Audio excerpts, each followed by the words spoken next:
Hello everyone. So I kind of wanted to bring up a question that everyone is kind of wondering right now. Everyone as in the Resident Evil fan base, that is. And that is, what is coming after the RE4 remake? And this could be what they're doing, but I've been completely under the assumption that Resident Evil 9 is 100% the next game after RE4. But the thing is, Ethan's story is over, so I don't know if the next mainline game will need a bit more time because of that. There may be no correlation there at all, I don't know, but I feel like there might be. I like the idea of getting the first person RE games in between the remakes. I think it makes, kind of prevents fatigue and makes it feel at least somewhat fresh every time you return to either first or third person after, not having it for a couple years. But I'll get into whether the series needs a break or not later in the video. So the biggest contenders for the next game, at least in the eyes of the fans, seems to be that they want a remake of either Code Veronica or Resident Evil 5.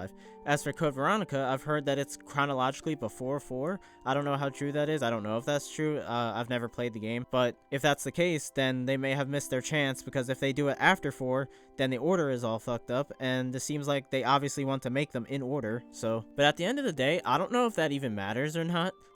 Say theoretically they release Code Veronica after RE4. So yes, the order of the games no longer makes much sense, but who really cares? If the game is good, then I don't think people would care all that much. It's possible the people trying to experience the Resident Evil story for the first time will care, maybe, but I think it'll be fine, honestly. I'm sorry for my lack of knowledge on Code Veronica. Never played the game, like I said, but also, if Code Veronica has virtually no ties to 4, because that's what it seems like, then it would without a doubt be fine. And what I mean by that is there anything at all connecting Code Veronica with 3 or 4, really? Because if it's more or less just like a standalone story, then who the fuck cares if they remake that after 4 and not before, you know? Again, I don't know if that's the case, but that's kind of the vibe I got from everything I've heard about Code Veronica, is that it kind of stands on its own.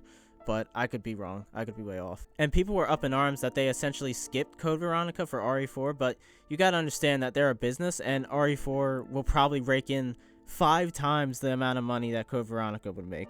And I'm not even saying Code Veronica would perform poorly. I'm just saying from a business perspective, I mean, everyone knows RE4 and how influential it was and all that shit. So I don't blame them for choosing RE4 to do next. Now, the other possibility is an RE5 remake. Personally, I would absolutely love this.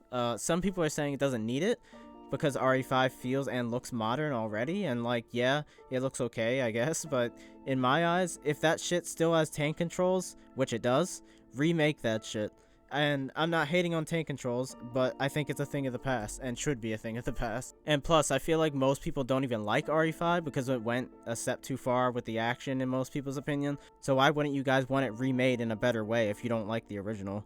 That's how I see it. I like RE5 a lot, actually, and I think it's a good game that does hold up somewhat well, but those crusty ass tank controls, dude, get that shit out of here. I don't have time to be playing clunky ass games anymore. Come on now. Modernize that shit. Put that shit on the RE engine, make Wesker less of a cartoon villain, make Sheva even hotter, and no more boulder punching, most likely. Well, actually they could keep that in, because I think that'd be fucking hilarious if they just left that in RE5 remake. People have been saying Resident Evil needs a break after RE4, and honestly, I disagree. I am not burnt out, I am not fatigued on the franchise. I will eat up anything that Capcom shits out, but maybe that's just me. And if I'm not burnt out on it by now, I highly doubt I will be in the future. And who knows, maybe they'll remake RE6, which is the worst mainline game in my opinion. And then in that case, we can finally think fondly of the 6th game for a change. But let's not talk about RE6 just yet. We haven't even gotten 5 yet, so let's just slow down for a minute. We'll cross that bridge when we come to it. In terms of sales, I'm thinking 4 is going to be the top selling RE game in a year or so, simply because of the weight of the name behind that game. I could be wrong, but I mean, the game is getting ridiculously good reviews right now. It's got a 93 on Metacritic, as of right now. It's currently 4 days before release as of this recording, so I have not played the game yet or anything. I'm super hyped, but yeah, I think this game is gonna nuke RE7 in terms of sales. But yeah, that's about it. Let me know what you think will come after RE4 and all that. So yeah, hope you guys enjoyed, and I'll see you guys next time. Peace.